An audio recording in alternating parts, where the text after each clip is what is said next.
Profesi data analis saat ini menjadi idaman banyak orang, apalagi di era serba digital.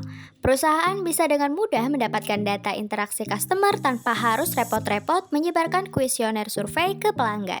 Karena itu, data analis berperan penting dalam memberikan insight untuk perkembangan. Kalau kamu mau jadi seorang data analis, tonton terus video ini sampai selesai karena aku akan bagikan tips buat kamu yang mau menjalani profesi sebagai data analis.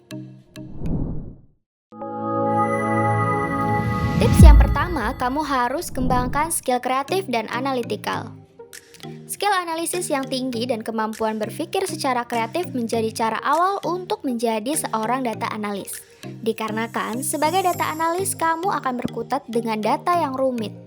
Kamu harus bisa berpikir secara analitikal untuk memberikan beberapa pertanyaan kritikal dalam membantu memberikan solusi dari masalah perusahaan. Yang kedua, memahami SQL. Sebagai seorang data analis, kamu harus mengerti cara mengekstrak data menggunakan SQL. Karena biasanya data yang diberikan ke kamu masih berupa raw data yang berasal dari large database. Nah, untuk mengekstraksi data ini diperlukan juga critical thinking yang tepat sehingga kalian bisa menarik data sesuai dengan kebutuhan. Yang ketiga, menguasai visualisasi data. Ada istilah namanya visualisasi data. Dengan ini, kalian akan mempresentasikan data kalian dalam bentuk visual.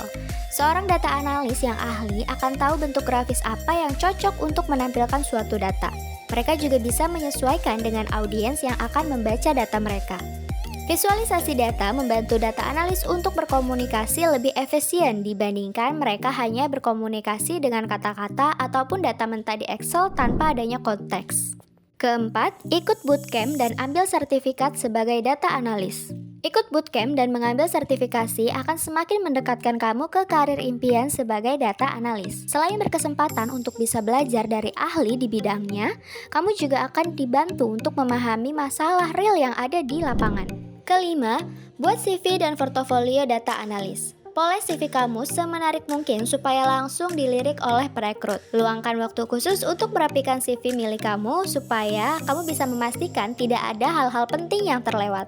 Dan juga buat portofolio. Portofolio ini ibarat validasi terhadap hal-hal yang kamu tulis di CV. Jadi pembuatannya juga tidak kalah penting. Nah, semoga kamu bisa langsung praktekkan tips-tips yang tadi aku bagikan. Jangan lupa untuk like video ini, komen, dan share ke sosial media yang kamu punya. Subscribe juga channel Dewa Biz supaya kamu gak ketinggalan informasi-informasi selanjutnya.